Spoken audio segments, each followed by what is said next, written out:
No, we're still early. Go ahead. Oh, okay. It's just in the book,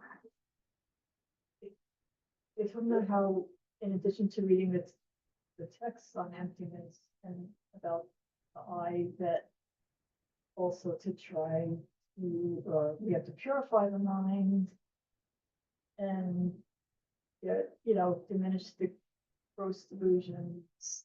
So is that through observing experience, like the purification of the mind? Is that like special meditation?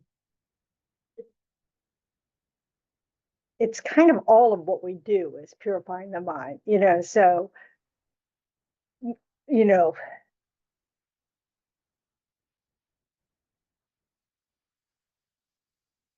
when we meditate, of course, we want to try to make sure our mind starts in a good place, so we want to make sure we've set a correct motivation, that we genuinely have bodhicitta in our mind stream, as best as we're able. If there's something sort of nagging at us, about something maybe we did or something, good to go ahead and do purification, well, just knock it out. So, but really the whole idea is, and so this is part of the reason why often people start with a visualization of Shakyamuni Buddha, do that kind of purification with the light rays entering the body.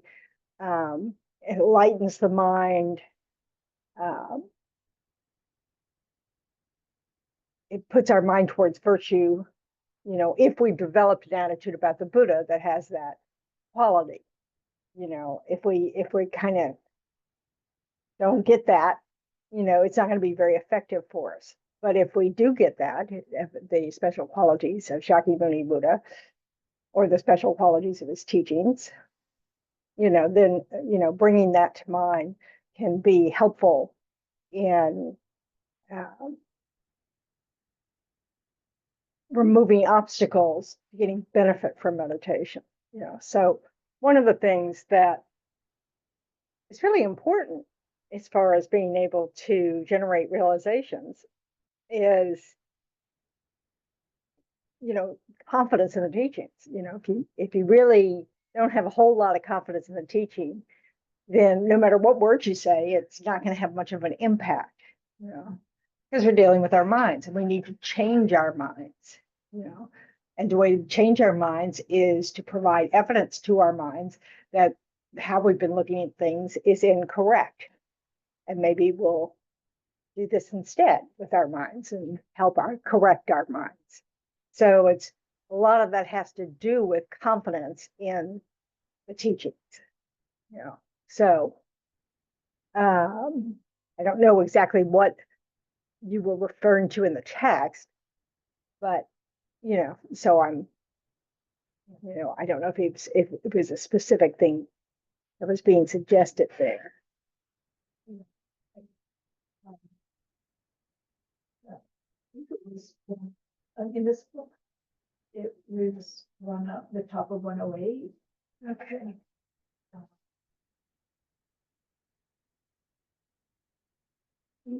Yeah. Well, I guess it's stuff at the bottom of 107.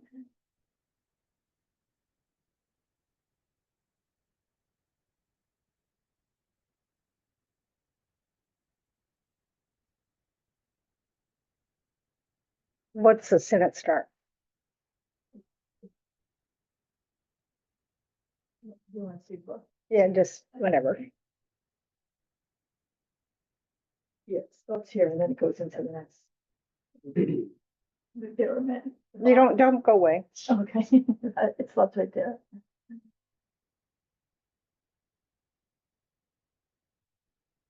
Yeah. So reading about it is quite important. And that helps us develop this reasoning and stuff that we need to develop, and confidence in the teaching. But mostly, we did have to sit with it and really kind of go through it with our minds and look at our delusions, or look at what they're saying are our delusions, and try to see if we can have this information penetrate the mind. So, so it's not, reading the books is a starting point, a necessary point, but it doesn't,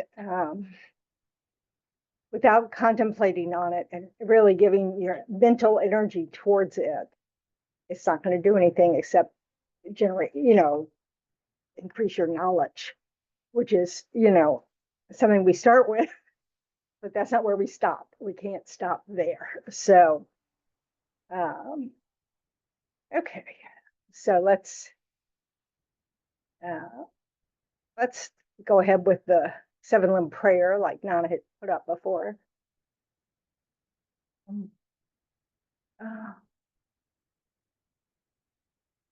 Thank you.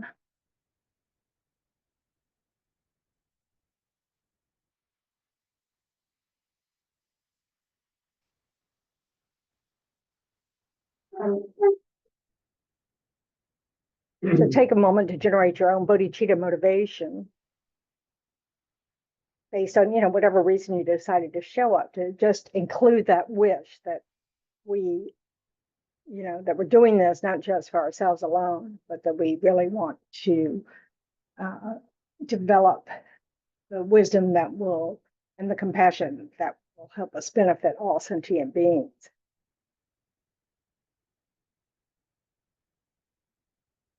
Reverently, I prostrate with my body, speech, and mind. I present clouds of every type of offering, actual and imagined. I declare all my negative actions accumulated since beginningless time, and rejoice in the merit of all holy and ordinary beings. Please remain until the end of cyclic existence, and turn the wheel of Dharma for living beings. Dedicate our own merits and those of all others to the great enlightenment. Then on page 98, the Refuge of Bodhicitta prayer.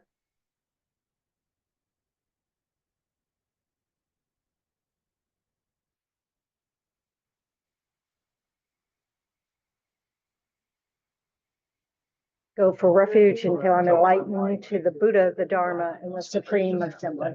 By the merits I create through listening to the Dharma, may I become a Buddha in order to benefit all sentient beings. I go for refuge until I'm enlightened to the Buddha, the Dharma, and the Supreme Assembly. By the merits I create through listening to the Dharma, may I become a Buddha in order to benefit all sentient beings. I go for refuge until I'm enlightened to the Buddha, the Dharma, and the Supreme Assembly. By the merits I create through listening to the Dharma, may I become a Buddha in order to benefit all sentient beings.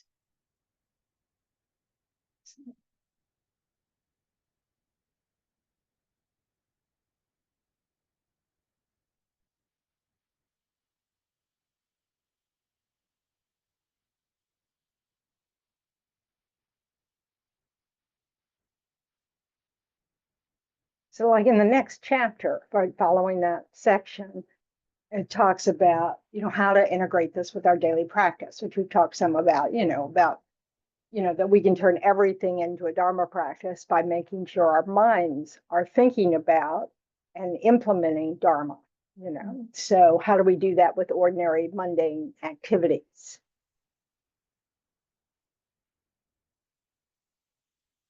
An intention, set an intention. Set an intention. It's, yep, that's, yep. And so how do we turn our ordinary activity into something that we can think in terms of setting an intention for the benefit of all sentient beings?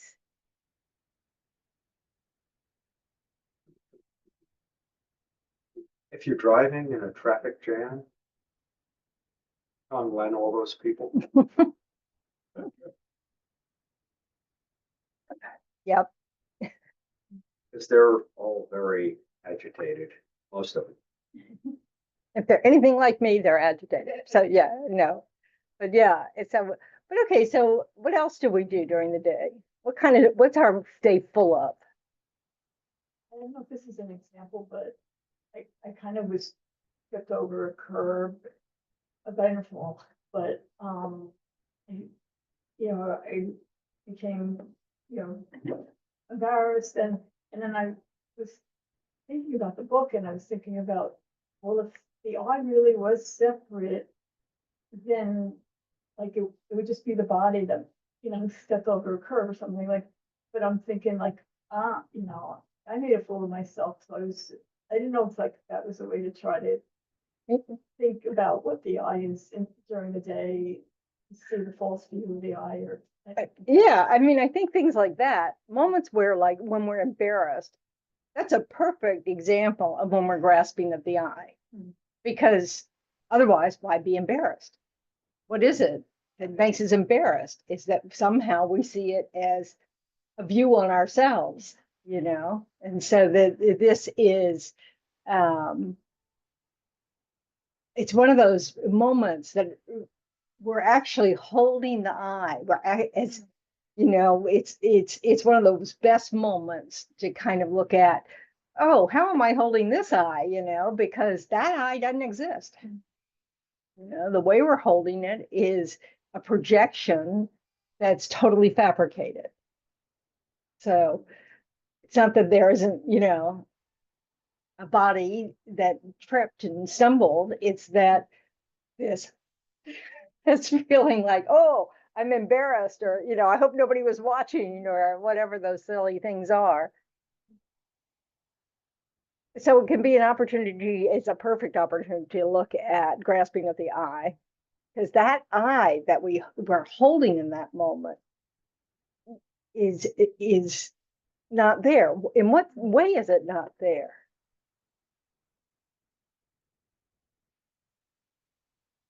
It's not independent. There's no independent. Okay, so what does that mean? It's what I perceive as an I is just dependent upon everything that happens, all the circumstances, all the people. And what is the I? The fabricate, it's something that it's imaginary. We make it up. We think it's there, but it's not. It's an illusion. And it's a label. It's like a sticky label.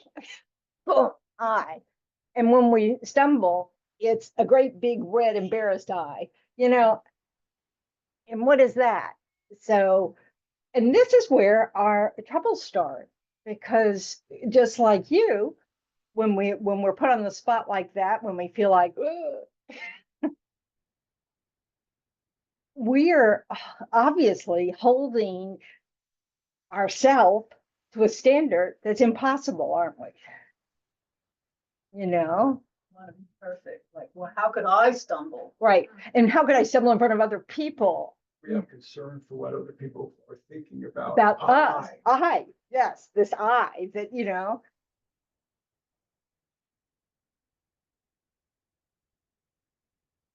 And so it's just so important to recognize that all that we're putting into that embarrassment is something, a fabrication that doesn't exist.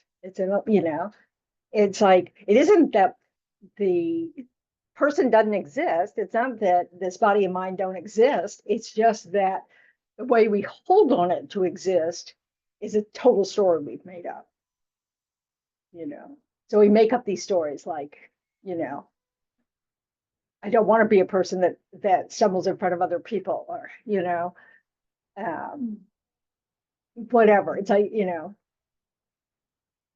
I got home today and I'd forgotten my iPad at the gym. Please don't tell me I've done that. Oh, please, please. Then I couldn't quite figure out how to call the gym to ask them to, put it aside for me, all this kind of stuff. And I was just feeling more and more stupid. It was just going downhill. And it was exactly that same kind of, I, my I is this fabrication of a mindful nun doesn't do things like that. It's proof of my inadequacy as a Buddhist nun. It's just hilarious that we do this to ourselves.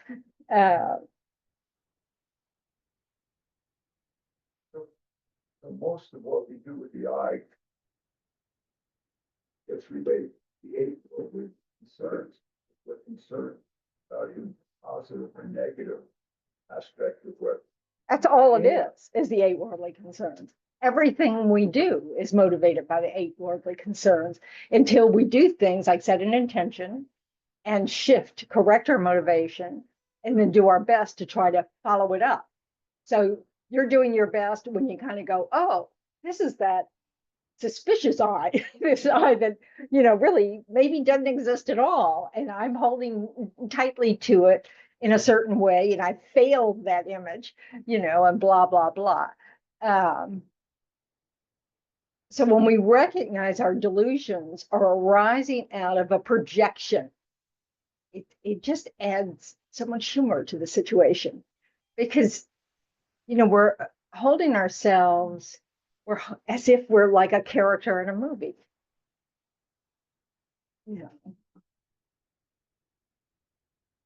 And forgetting how fluid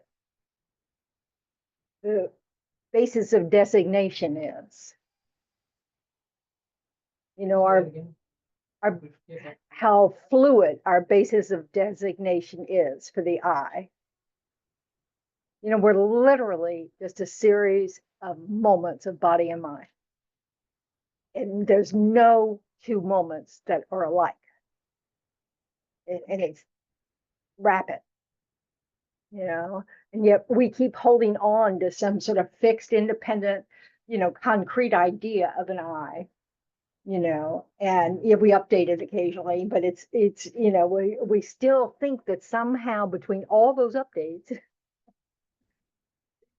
it's this some sort of independent, self-sufficient, substantially existent, person, that in that belief, that picture of ourselves is the beginning of all our deluded states of mind.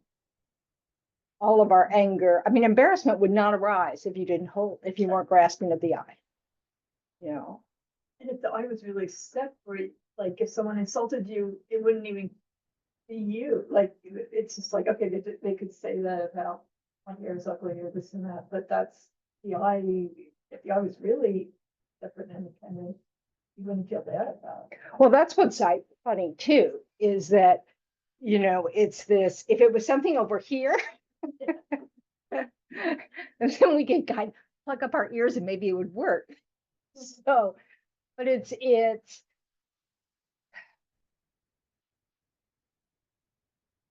understanding that we're acting from and responding to other people's stuff within this context of this I that doesn't exist at all. Yeah. Well, it's like the things we project onto other people about what they're thinking about us is just coming from their own invention, each moment of their eye. Exactly. I mean, so none of us are actually interrelating with anybody. Yeah, because they're totally made up a story about you, about themselves, about everything, and they and they're going along, and we're doing exactly the same thing. It's amazing anything gets done, and that anything is understood, but it is. So it kind of shows you how it's a very subtle thing, this grasping, this misunderstanding of how we exist. Which is why when we start talking about impermanence and, and we're constantly changing, none of us go, oh, that's not true. We all get that. We all get that physically the body changes moment to moment, that our mind changes moment to moment. It's not like that's really difficult for us. But yet we still hold them that's not true. And that's interesting, Either, but we don't, for the eye. Well, when it comes to intellect, still. Yeah, and I think it's because it's very, very subtle. The way we actually exist is very, very subtle. And we keep making it more concrete, So, and I think that it comes from this fear of non-existence. That if we can't paint ourselves in strong colors, then we're not going to exist at all.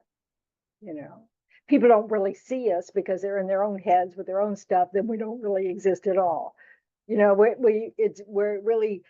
feel the need to be validated by other for the self to exist, and that's because we're grasping at the self. We exist, period.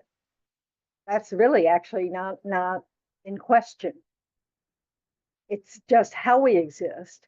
And if we would let go of the tight grip on this sense of I, we would exist in a lighter fashion. Wouldn't have all this angst over it. So, yeah. So do you think experiencing disassociation is a form of rejecting, as like a non-acceptance of the I that you created? Yeah, sort of. Or of what's happening. So like sometimes you disassociate because you don't like what's happening. Maybe with good reason. I mean, it's not, or that where we have this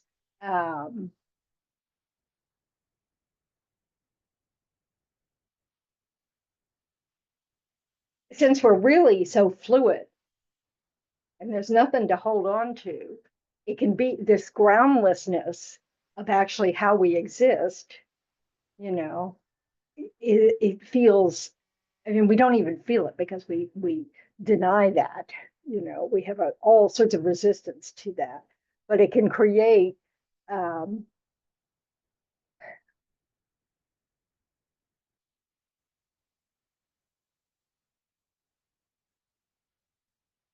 since we don't really understand, when we look, we can distort it even further, and do funny things with it.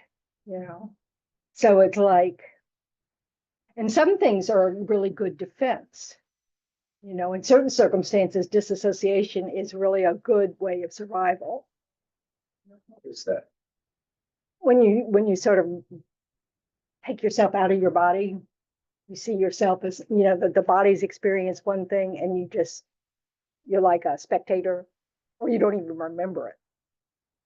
You've just totally removed yourself from the storyline, which with people who are imprisoned or tortured or, all sorts of horrible things that we do to each other, it can be a really good, children can, it's a really good way to separate, and yourself from the situation so that you're not experiencing the trauma full on. It's a protection device. Doesn't help if it continues past the trauma, but it's understandable why it arises. And of course, that's the part of our difficulty, is that our grasping at the I, when we think, if you think you're not going to exist if you don't grasp at an I, it kind of makes sense that we would grasp at the I, because non-existence is not what we're after. It's that we want a better existence. We don't, it's not that we just want to cease to exist.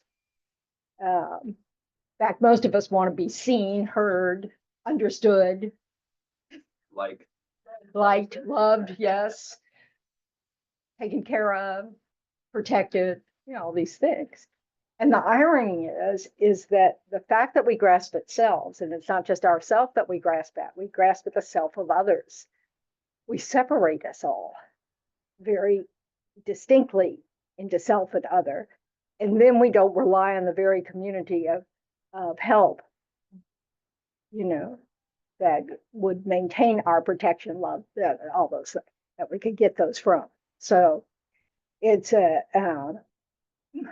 when you look at culture, as like you have from over in different places of the world, and over time, you have sort of a tribal culture, and this might not be anthropology, blah blah blah, blah. I could make up a long word. But incorrect. But anyway, so groups form because survival depended on groups forming, because we really can't do it alone.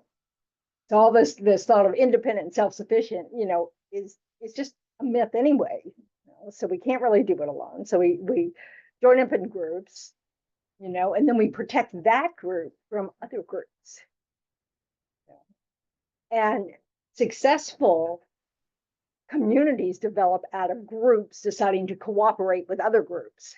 And so the group gets bigger, So you may have an umbrella group, and it just, just like high school, you have cliques and this is, But what we don't really understand is that if we would see each other as equally interdependent, instead of having this fear and dread of being dependent at all,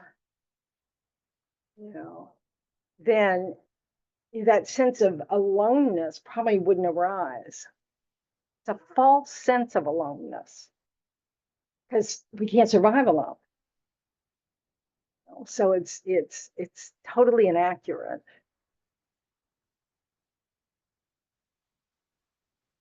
But when we look at what the teachings say, that our label, it's a mere I that exists.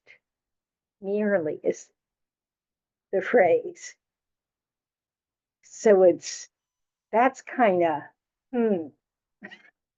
merely, I'm a mere I, And why? Because it's changes moment to moment to moment. So the I has no real anything. It's just a label, and it's a very flimsy label. So I think we just all see ground when it's actually accepting the fluidity of things, that everything's changing, that we're interdependent, that all these other things like self-sufficiency and independence are myths, and they're not particularly useful myths. They seem useful, but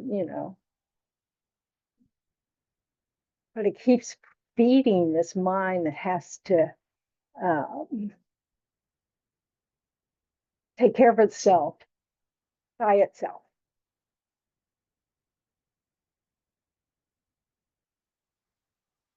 And it creates these illusions like, I am this person that just stumbled, and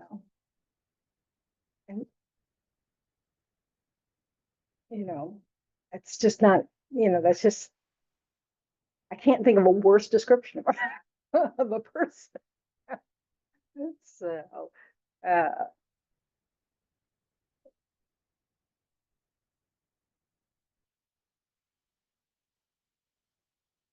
but the thought that when that I arises, that embarrassed or proud or humiliated or, scared I arises, the thought that doesn't exist at all doesn't make a whole lot of sense to us in that moment.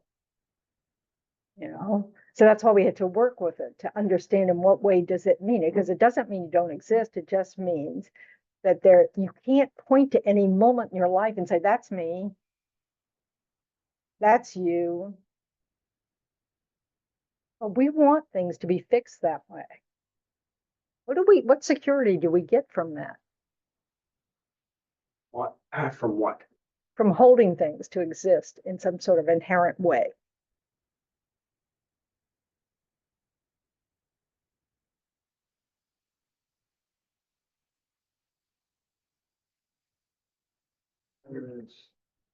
No, that's like a trick question. Yeah.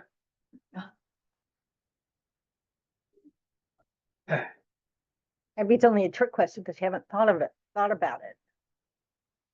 What do we get from We got to get something from it. it? Security. Yeah, you don't want to have to keep figuring things out. It's kind of like with people, there's somebody that kind of acts a certain way, they're gonna, like, why bother? Because they're gonna just be the same way they already. Yeah. Oh, like predictability. Yes, certainty. Okay. We get certainty from it. And that gives us security. That gives us that feeling of predictability. That gives us that feeling that we know what's going on. And that's never true. It also leads to, phenomenon of us. Like someone will see a couple of words or we'll see part of something, and then we fill in the blanks, Yeah. the pattern matching. We like to know. Saw myself today making up some reason for something. I thought, I am just making this up because I don't know the answer. And so I'm just coming up with one because then I'll feel better, even though I know that I don't know what I'm talking about. I mean, it's not like it gives any kind of satisfying, like, oh, I remember why that is. No, it's just like, well, it's better to guess and have some sense of knowing what you're doing. We're looking for ground.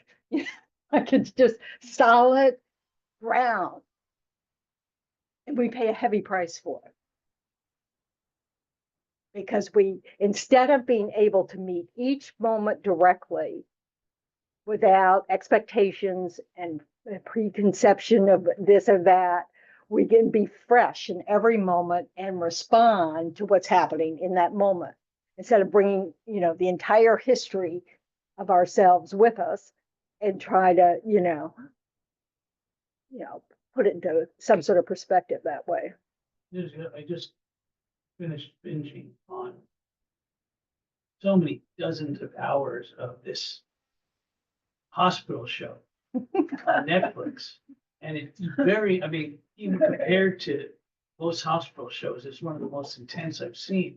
And it's like when they're getting into trying to figure out what's going on with somebody, and they have to always, like, I don't know if second guessing is the word, but they have to always allow that it may not be what it's apparent. Otherwise, They might it's miss just it. like, like the whole show is like, what are they gonna change their minds about now? Well, and it's like you're on the edge of your seat Yeah. and we think it's fun.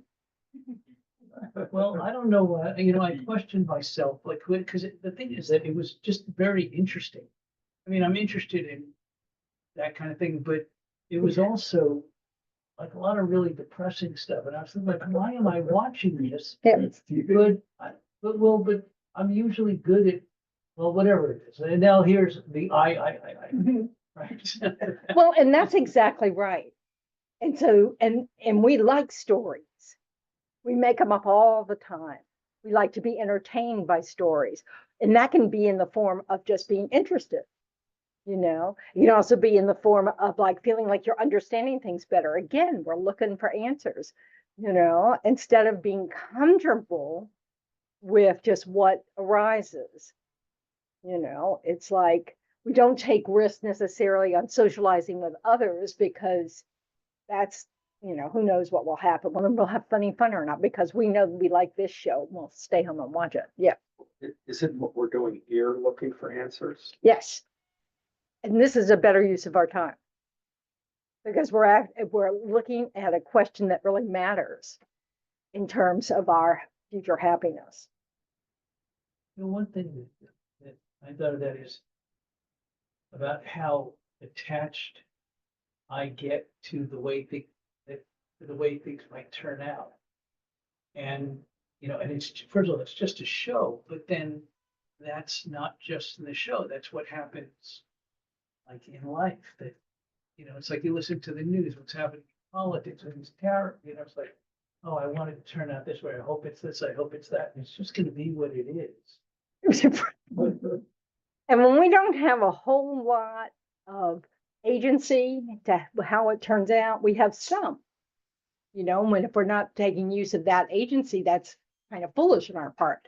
We need to participate as, in the ways that we can participate, but just like we can't control somebody else's reaction to us or somebody else's thoughts or anything like that, that's true of the whole world, and that need, that desire to have things predictable and, work out, let's hope that, it's like the phrase, oh, everything will work out.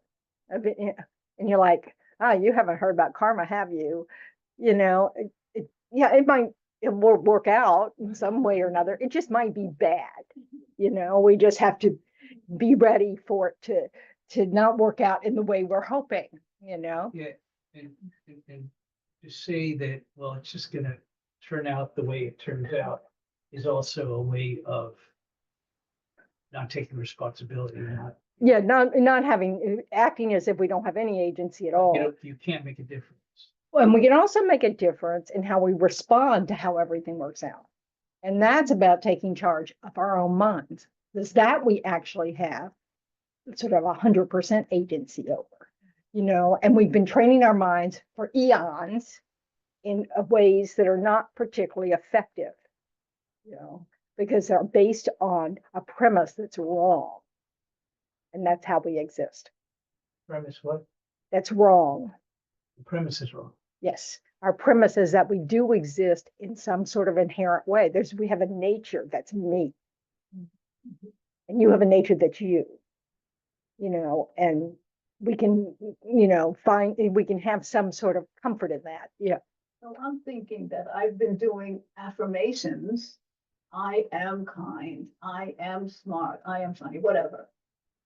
That's a waste of time. Yeah. Only if it's not actively trying to help you correct a false view of yourself.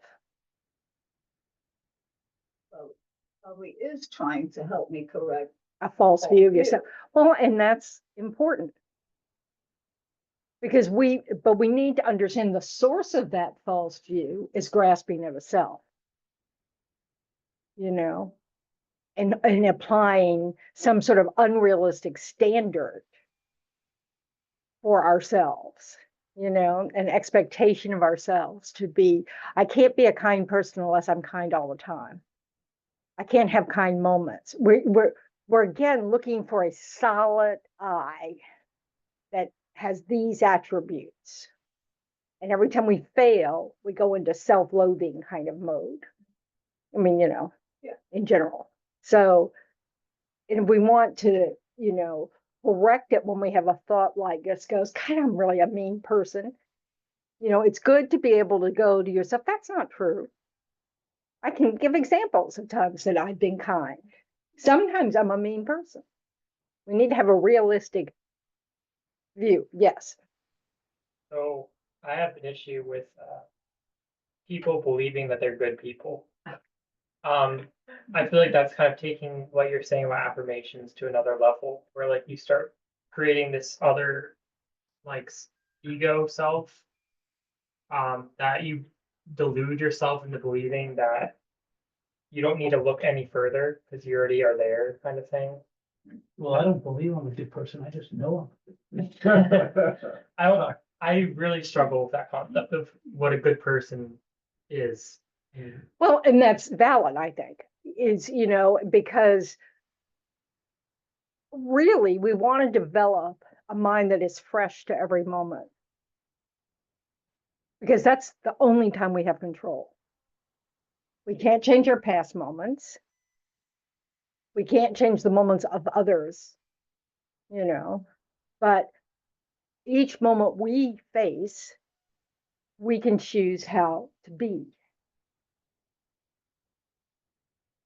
Now, in general, our habit energy takes care of those things, but we can learn to pause and choose a different response than maybe, you know, so say you have the habit like I do of impatience, you know, and so you're impatient a lot, you know, you can interrupt that.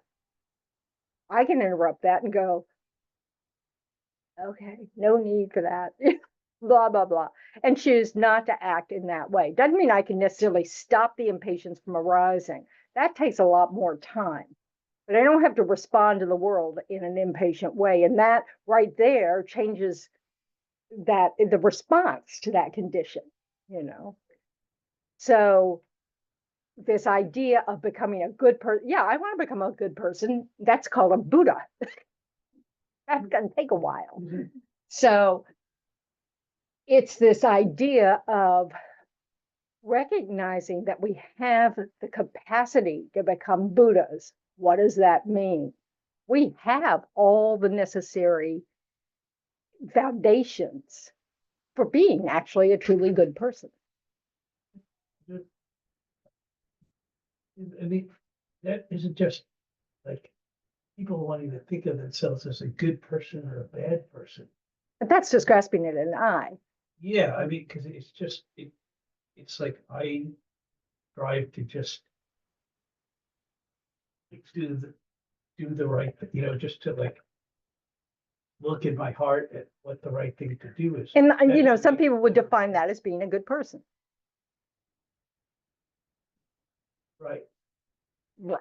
But- But, But it's just like when your ego wants, you yeah, want to think of but yourself. we have to look in ourselves and decide, is this my ego driving me?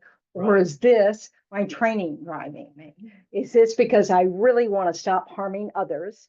So I want to think about this moment and respond in a way that does no harm and goes beyond that to being of benefit. There's this Seinfeld episode where this guy has a restaurant. He's Pakistani and it's not a Pakistani restaurant. So he suggests, well, why don't you do what you know? And he says, oh, that's a good idea. You're a good man. You're a very good man. You hear him thinking, yes, I'm a really good person. Well, and this is And then it why, doesn't work out. And he says, you're a bad man. but this is how we end up on a roller coaster all day long, is instead of having a healthy sense of self, you know, we get caught up in moments and go, oh, well, I just fell. So I'm, what a klutz, blah, or, I don't understand that. Oh, what an idiot, so, or other people are saying things to us and we're just going up and down according to their personal view of you. Well, that's not valuable at all. If we're depending on our states of mind depend on what other people are saying about us or about how, what we do all day long or blah, blah. If we just keep going up, like somebody said, if we keep just following our feelings, we'll be all over the place all day long because our feelings are, every thought has a feeling attached to it.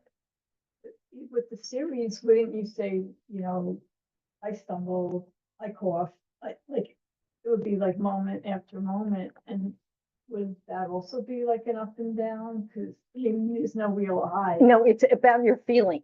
Okay. Yeah, we can observe what's going on all day long, and we should observe what's going on all day long because that's how we have choice. So we observe, oh, I think this is negative. Why do I think it's negative? I've got an opinion on this before anything's happened. Maybe I should wait and see. This is how we can transform our experiences of just recognizing that we've got a preconceived notion already. And it responds very quickly to everything. That's how we have attachments. That's how we have aversion and everything. And we want to break that habit because things aren't inherently bad or inherently good. It's how we look at it, how we respond to it. So we want to see, how can I see this as with equanimity instead? That kind of experience. So we don't worry, so we can look at ourselves with equanimity. So we can look at, whatever comes up at work with equanimity. What we tend to do is because we respond to things as either pleasant or unpleasant, we immediately develop either attachment or aversion to it. Whereas if we interrupt that process and don't draw any conclusions from pleasant, unpleasant, and then just, and just keep going with the moments. Well, that's kind of another example of pattern matching. That when we see something that's pleasant or unpleasant, it's sort of, we have this. We don't recognize. Checklist. Yeah, but we don't recognize what we're checking off. Well, we don't recognize it's just a habit. It doesn't have to be that way. And so we just we respond automatically based on prior actions to, I want this, I don't want that, even though we do things all the time that we don't find pleasant, but because we choose to take care of our health, or we choose to take care of this or that, and the experience of doing that isn't pleasant. So we don't have to live, and then we can actually create a mind that says, oh, this isn't unpleasant at all. This is the experience of taking care of my health. So that we just don't have that same kind of attitude towards it. Dentist, Huh? like going to the dentist. Like going to the dentist. Like if you go to the dentist and you're sitting there in the chair, and I've had tons of dental work done to my mouth. I mean, ridiculous. If you sit in the dental chair and you think, I am so fortunate to have this available to me. I can't imagine the pain and torment I would have gone through my life if I hadn't been a place where I could go to the dentist and pay for it. And that there's so many people out there who don't have access to any kind of help when they have dental pain. And boy, to me, other than ear pain, that's pretty much nothing else worse than tooth pain, And I used to have a lot of earaches, so I'm familiar with them both. So, but it's just like, if we can kind of go, wow, I am so grateful. Look where I am. I'm in this comfy chair with, getting anesthetics, so that I can alleviate this pain. And then you make the wish that others get access to. It's like the guy at work, I said, how are you? He goes, well, anything this side of dirt is good. Well, and that's the mind we want to recognize, that all that's happening to us is our karma ripening. We created the cause for all the things that are happening to us. So why worry about it? We can't change that past stuff, but you want to live, you want to choose your actions now and the way you think about things and the way, in order to not have these kinds of results, but to have, results that actually will, benefit others, benefit yourself, benefit your mind, so that you don't keep creating the cause that brings us suffering.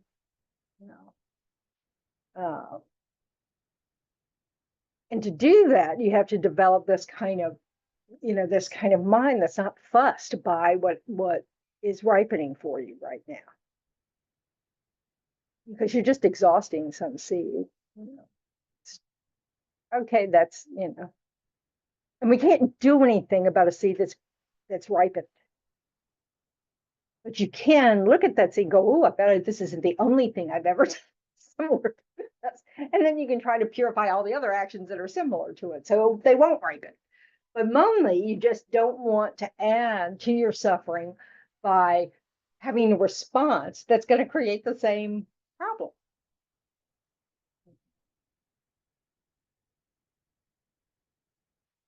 And we, as long as we can recognize that we are in such good conditions that what we are experiencing is minuscule to what many sentient beings are experiencing in terms of what suffering karma is ripening for them. So this is the time now to get a handle on our minds. This is the best condition for it. You have to suffer to recognize that there's anything you can need to do with your mind. But the suffering has to be manageable so that you can work with your mind, And when we're in circumstances where our lives are threatened, all that kind of stuff, we can't quite get there unless we've done a lot of training in our mind beforehand. So but recognizing this I that we create, that, I'm tired of all this. Why is this happening to me? Nah, blah, blah, blah, blah, or why don't people just treat me better? I don't deserve this kind of treatment, blah, blah, blah, blah. Why can't we predict the future? Why can't people get their act together and just recognize that we're not going to have a planet to live on if we don't get our act together? None of that helps. And it's just, it's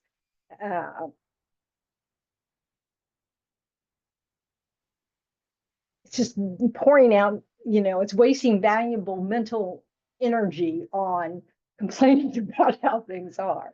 So it's not helpful. But if we can look at, oh, look what I'm grasping at. Look what I'm holding on to. You know, I think that, you know, the old, if I were king of the universe, you know, you know, I am king of my universe and look what I brought. You know, I have to, I'm experiencing exactly what I created the cause for.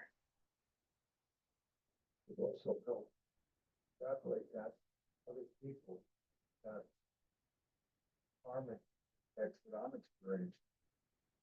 Experiencing also. That to me helps provide a case. Oh, yeah, that's totally right. You need it for yourself as well. You need to have compassion for yourself. True, so It's because you don't know what you're doing. This is all arising out of this misunderstanding of how we exist. So that's why working on wisdom is so important. Really trying to understand, what does it mean that we don't exist inherently?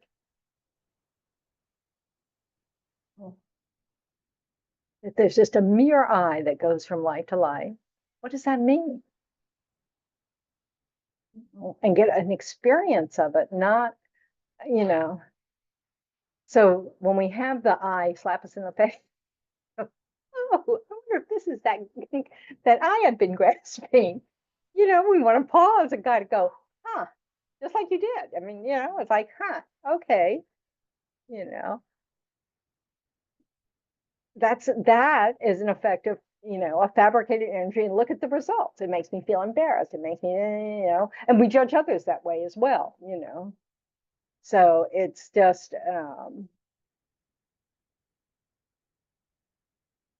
so we want it, like you said, we want to change the judging of others into the compassion of others, recognizing just like me, they're grasping at an I, they're thinking that, that this is how you get happiness, and they're totally misguided.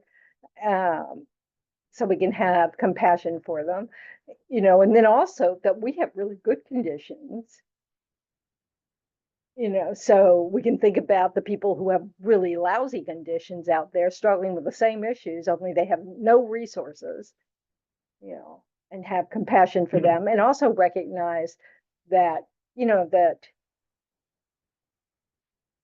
we are also exhausting good karma along the way. That our good conditions are the result of our positive actions, and so we must make more. So, and use them well.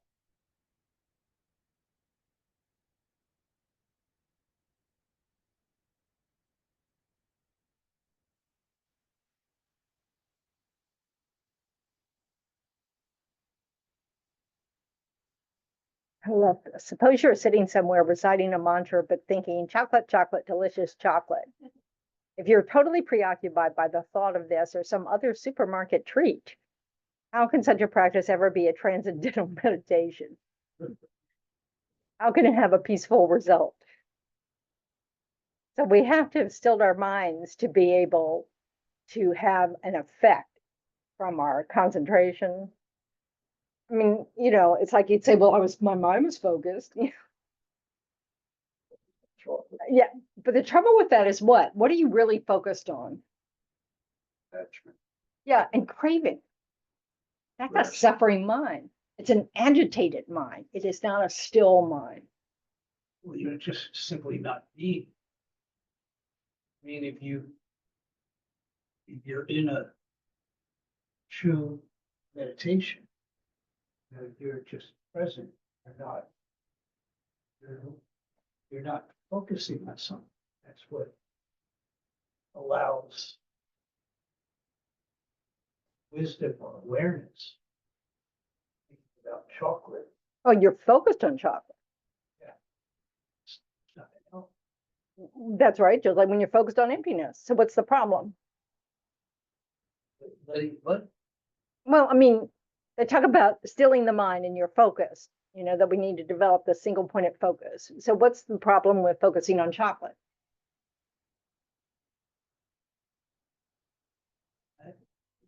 depend on your, depend on what you keep happy, grasping, not just enjoying it. It's not It's not even there. First of all, like you're just sitting there thinking chocolate, chocolate, chocolate. But it's what we, it's the fact that it is a disturbed mind. It's because it's a craving mind. If you were truly just focused on chocolate, you had a chocolate Buddha there. That would not be a problem. It just, it's like when people use a candle, it's recognizing when we're not seeking wisdom, but we're just feeding our craving of something. Like boredom. When we get bored, and we're sitting there going, and just like, oh, this retreat's so boring, blah, blah, blah, There's no chance for wisdom to bubble up because you're not giving it the condition to bubble up, So it's like, it's like Rinpoche, lamas of Rinpoche would say, it's like you can do purification all day long, or you could kind of change your habits and maybe not need to purify all day long, So, that's a good going in the right direction. It's so like if you sit there and you're bored, and you finally go, well, if I don't want to be bored, maybe I should do something. So yeah, either leave the retreat or start doing the retreat. So you have to choose. But it's that recognition, of that responsibility. What am I doing with this moment? And that's what I mean about being fresh to every moment, is that instead of walking into the meditation hall and going, oh God, it's gonna be another hour and a half of pure, agony of not, whatever, that's not meeting the moment fresh. That's assuming it's going to be just like it was the last time, and it's going to be nothing but pure struggle. Well, you've set yourself up now, and it's going to be probably exactly like what you're setting up, so so that's why all this noticing what's going on and then deciding whether to pause or something and choose to do something differently is so important. One of my favorite sayings is, you're always thinking of something. How are you going to come up with things to think? Like that's a problem. Well, you know what I'm saying? Well, I mean, but the thing of it is, the mind's job is to think. That's not, it's no problem having thoughts. It's what we choose to listen to. That is important, so mostly what our thoughts reflect are habits, and so that's what comes up. Is it not possible to not be thinking of anything? No, I don't think so. Not really.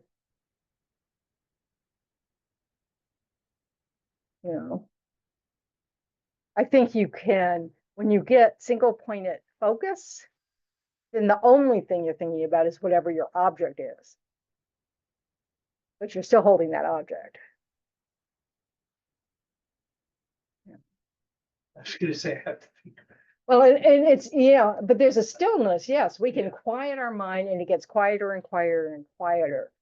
But the problem with not having it, with what the obstacle to stillness isn't really our thoughts, it's our following our thoughts. Oh, that's interesting. I'll follow that storyline. We don't let it still because we keep following the thoughts. I mean, they can't settle down if we keep going, hooking on to each one. If we just go thinking, and just ignore them, and then they lose a lot of their power over us.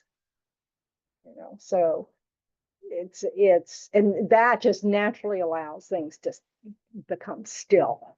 It's just not listening, not giving it any. It's just because you think it, as we all know, it's not necessarily true, helpful, or anything. It's just a thought. We attribute a lot in our culture to feeling. Oh, you've got to trust your feeling. Why? It's not very reliable, is it? It comes from our filters. It isn't that it's never accurate. It's just that it's really not, it's based on habits and, a perspective or a preconceived notion. It is not based on that moment at all. There's a lot of variation in how people define feeling. Yeah, I know, but I'm talking about a Buddhist kind of thing. Just simply unpleasant, pleasant, or neutral. And that accompanies every moment of mind. Those are the three Buddhist feelings.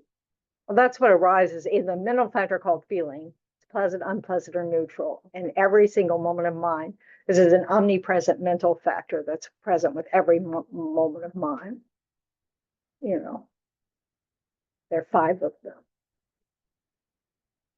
Maybe there's 6 of them.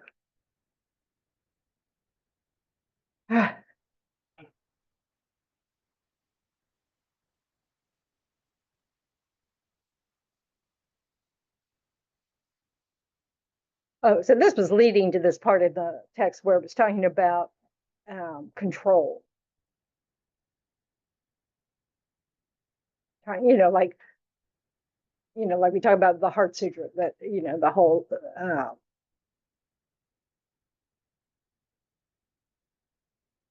that what the Buddha, what an enlightened mind is a controlled mind. It's a disciplined mind.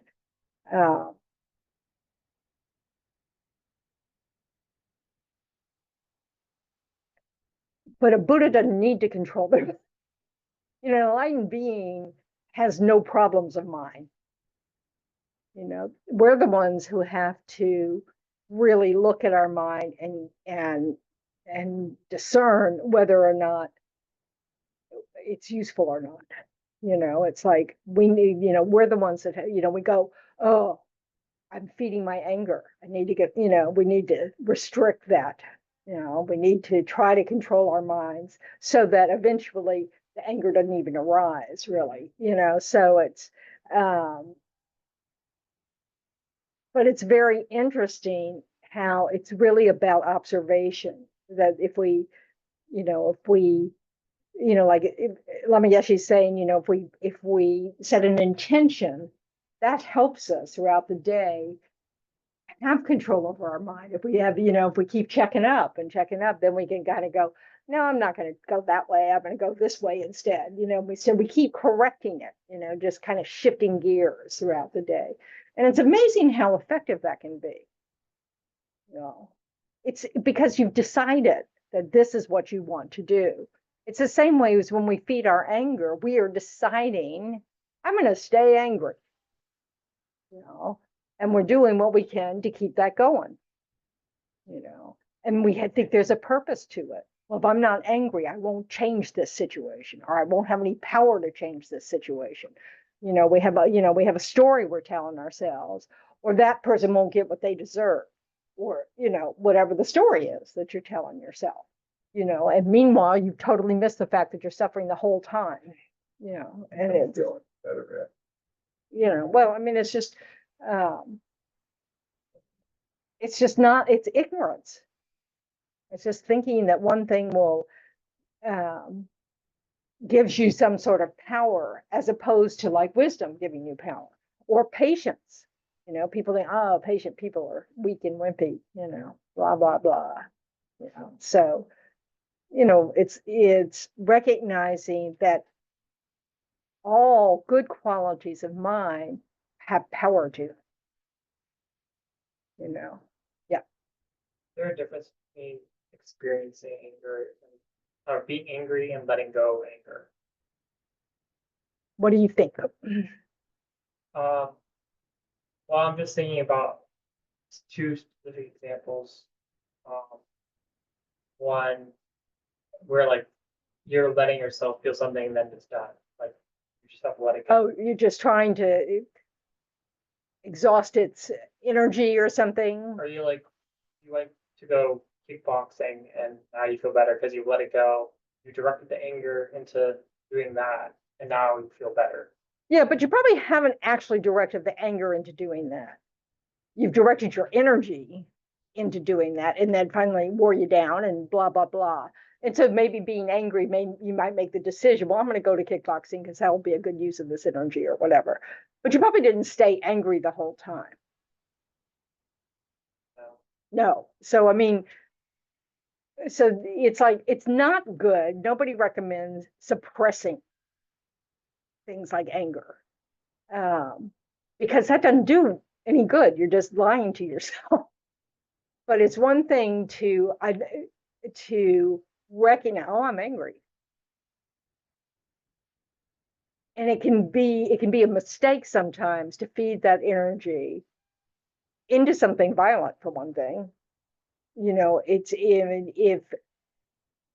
if you don't also do the work of letting go of the anger, not feeding the actual anger, where it's just the energy. If you're recognizing there's an energy with the anger and then doing something with the energy, that can be helpful.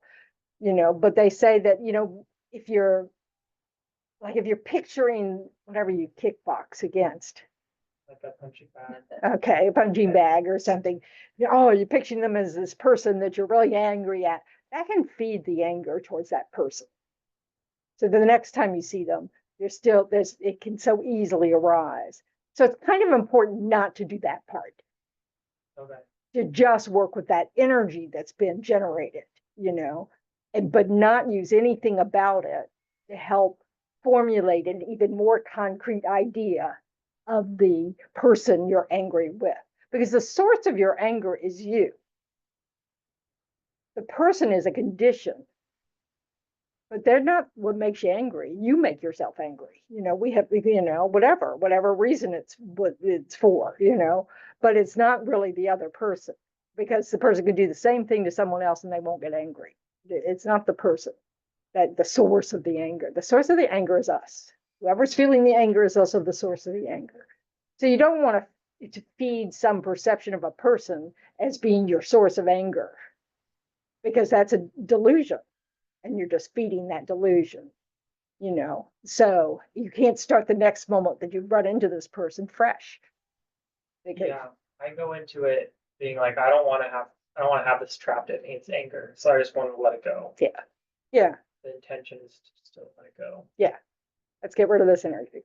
Yeah. I mean, I think that's good. And you just had to watch your mind. Just, it's like, am I feeding this perception I have of this person as somehow the source of this anger? That's not a good plan. Because that's how we develop these things about groups. This group's just bad, and so every time we see them, we have that response to them, and we have to, and that's a problem. And it's just because we've made we've got a little prototype in our mind that just says this is a person suitable to be angry at. And that's not a good habit. Because our anger is our own. It's because we are responding to such a condition in that way. And it's usually because of habit. And sometimes it's because of fear, whatever. We turn the fear into anger because it feels more powerful or more controllable. So we just don't want that to, be more fixed in our mind as a suitable solution for whatever the condition is. Because compassion's a much better response. And the compassion may have to be for yourself. So.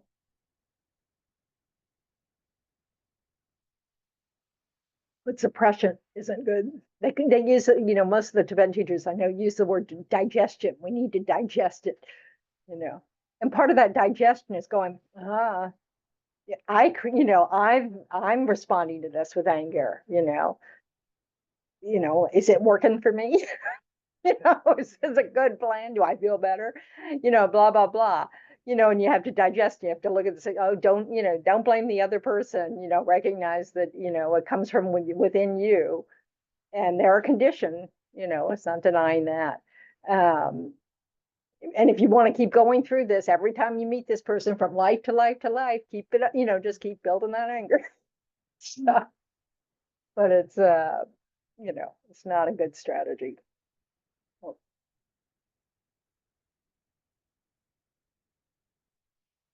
And this is the same way, we can do this with our positive responses to things as well. So if we have a response of compassion, we can build that habit, and have that, so that has more energy to follow. And this is sort of what your setting your intention does at the beginning of the day. So if you keep checking up on it, going, and resetting it when necessary, it's building an energy up that helps you remember that's what you want to do, and it helps you follow that. And then it strengthens that habit. So that then you don't have to, it doesn't require as much effort every time because you've been practicing it so much, it just becomes habit. And just like we don't have to, I have no trouble with becoming impatient. It's right away. And it's just because of habit now. So,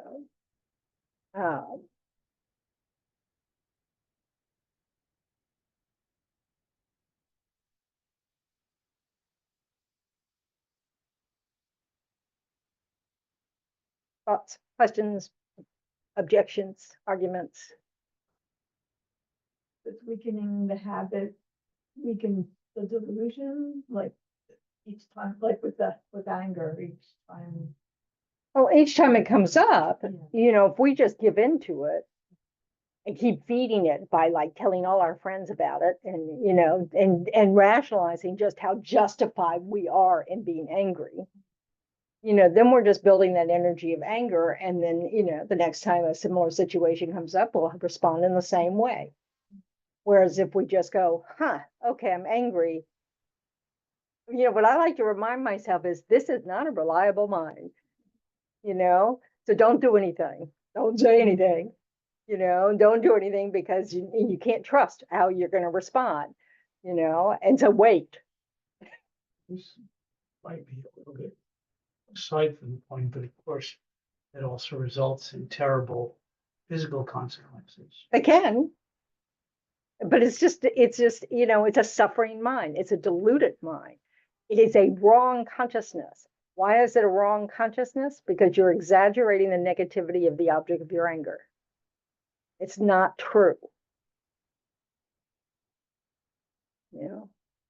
So the pause that you remind us of a lot, which is very helpful. If we take that pause and recognize that the anger is the result of causes and conditions. It's a result of your habit. We can see the trigger and hopefully transform our mind not to. Well, I mean, we need to first take responsibility that it's our response. Right. So that's one part of it. It's from our side. Then we can see that, this is a condition that tends to generate this response from me. So what's that about? Why do I think this is a good idea? This is what you do. You reflect when you have some time, just kind of think, I do this every time. Why do I think this is a good idea? And it's just, and you kind of really look at it. And understand that you'll be meeting this kind of condition again and again, because samsara is not perfect and and people are samsaric and blah, blah, blah, so how can I, take these conditions and turn them into something else, like an opportunity for compassion, an opportunity for patience, an opportunity, for my own ego to get over itself. That kind of thing, instead of just feeding the other habit. And then you start to feed the patience habit or the compassion habit, and then that becomes your automatic response to those conditions. You'll be in a similar condition, your response will be compassion. Yeah. One thing that comes up that tests my strength of my, I guess, convictions is other people trying to elicit a response out of me to things. Oh yeah, they want to bait you. Yeah, and they're like, well, I'm like, okay, that's crazy that happened. That's all I say. Like, they're like, crazy. It's outrageous. And I'm like, okay, you can, whatever, you think that. But I'm just like, how do I respond to that? Do I just be like, okay?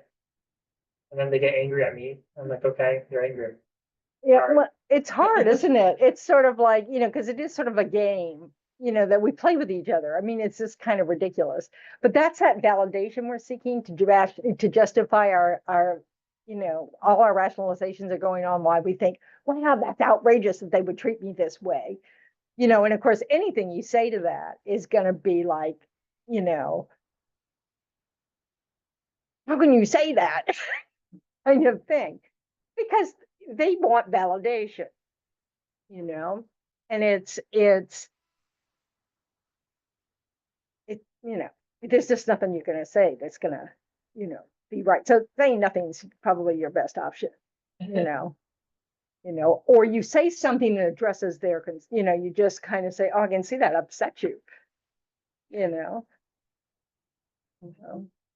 But you don't have to, you know, Well, like one specific example is just kind of being baited into feeling like you're a bad person because you're not doing something about what someone else is concerned with in the world that's happening. yeah, But my perspective is that bad things have been happening forever since the beginning of time, and they will continue to happen now. So it's like, what is there I can do about it? Like you can do something. sometimes you can do something. Yeah, but you can work on your mind. Yeah. You can care. Because just because something's been happening forever doesn't mean you want it to happen forever. It's happening because we create the cause for it. And we're part of that cause. If we're part of the world where it's happening, we're part of it. So we just have to remind ourselves, well, I've been unjust in certain situations. You know, I've acted poorly in certain situations, you know, and I want to try to stop that. You know, I want to try to remember that and try to, you know, act differently when I have the opportunity. You know, so, and I want to keep that in mind when I vote, or I want to keep that in mind when I sign petitions or whatever. You know, we take part, but but mostly if someone else is trying to get us to agree, you know, we can just support their being upset, you know, like, oh, I can see that upsets you, you know, and try to just come from a different angle. But mostly you just let them vent and move on. We don't have to feed our own rationalizations and justifications for being angry about things, because that can also happen. We can fall for it, we get hooked. And then we, you know, and then we're off and running with it too. And then you both are now creating all sorts of negative karma. It's not a great idea, but we do it, you know, so. Because we also want validation that the world's nuts, you know, and, you know, so, because it is, you know, it's samsara. It's the nature of suffering. Like we want that. No, we don't want that, but we don't know what we're doing. So we creating the cause for it. So, because we keep thinking it's about out here. Tell those other people. We're also creating the causes for good things. Yeah, but in samsara. So until we realize emptiness, all our good stuff just is creating good stuff in samsara. So, and then what are we creating? Polluted. More opportunity for attachment and craving and da da da da.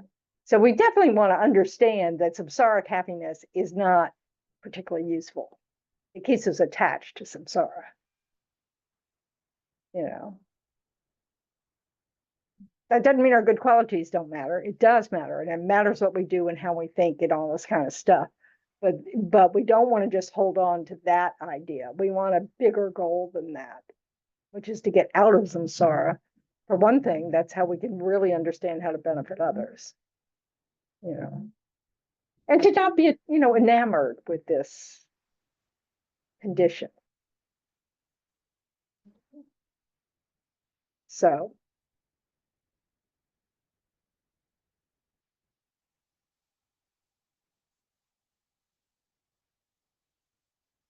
But it's, you know, but self-reflection is never really a waste of time. You know, it's, you know, so better, you know, when you're watching the TV show and you're getting all involved in it, you really want to go, oh, isn't this interesting that I'm getting all involved in that? What's this about? You know, you know, and, you know, not let it go to waste. Bringing a Dharma perspective to anything that we're watching is very helpful. So it's, but there's also that point at which you go, am I just frying my brain here over useless stuff? That's really helpful. You know? So,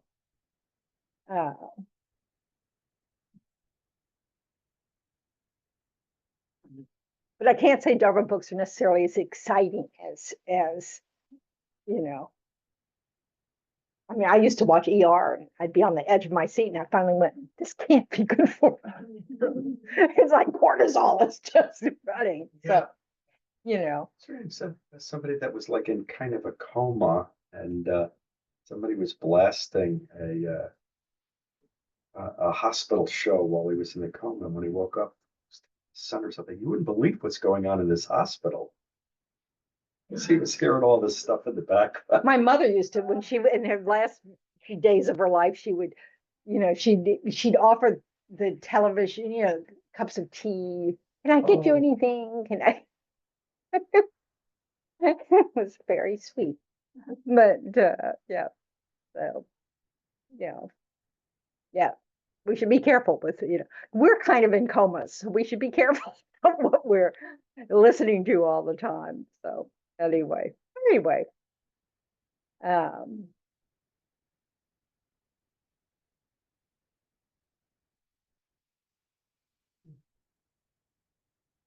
anyway.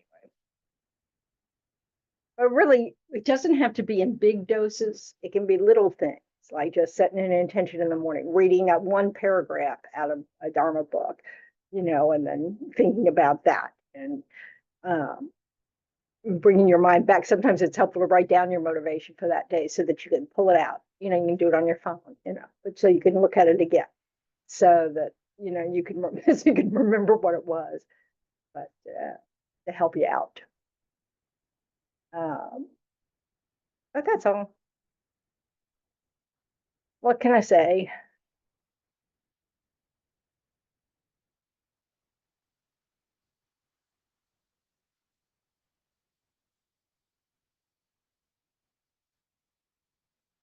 All right.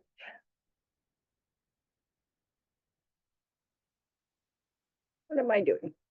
Let's just rejoice.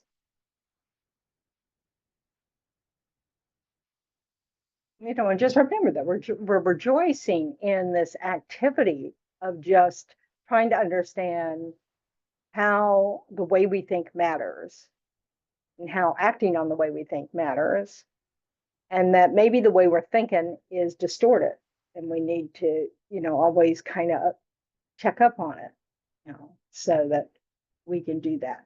So we'll recite the prayers on page 235.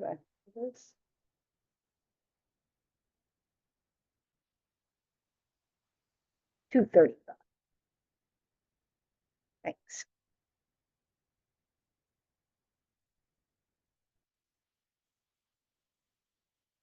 Due to the merits of these virtuous actions, may we quickly attain the state of Guru Buddha and lead all living beings without exception into that enlightened state. May the supreme jewel bodhicitta that has not arisen arise and grow, and may that which has arisen not diminish but increase more and more. Just as the brave Manjushri and Samantabhadra too realize things as they are, I too dedicate all these merits in the best way that I may follow their perfect example. And then I think it's on page 241. Thank you. 41.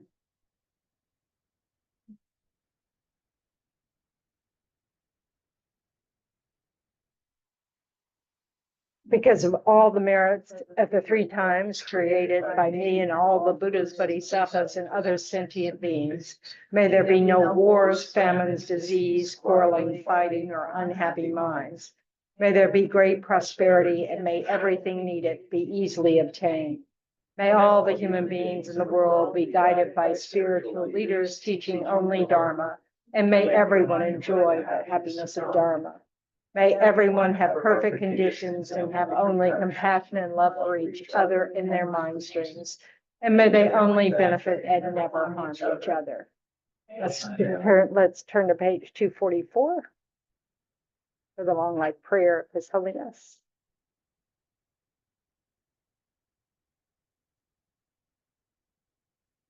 In the land encircled by snow mountains, you are the source of all happiness and good.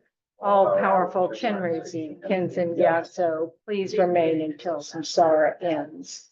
And then on page 234, text for the Insert 234. Yeah. Yeah, for the swift return. Yeah, that's the, okay. Fearless teacher and assembly of the children of the victorious ones, Shravakas and Pratyeka Buddhas, victorious Losam father and son, along with the lineage masters, all the objects of refuge of infinite lands, please bestow the virtue and goodness of accomplishing this prayer here and now. Holding and spreading the Muni's precious and complete teachings through explanation and practice, you wore the armor of patience that is never discouraged. Incomparable venerable Guru, to you I make request. While striving single-pointedly for the sake of the victorious one's teachings, the sole gateway through which all benefit and happiness emerge, and for mother living beings, you suddenly departed to peace. What a great loss. Nevertheless, through the undeceiving truth of the blessings of the ocean of the three jewels, and the great waves of bodhicitta of the children of the victorious ones, may the smile of a reincarnation swiftly beam in glory for fortunate disciples. Thanks, Nana.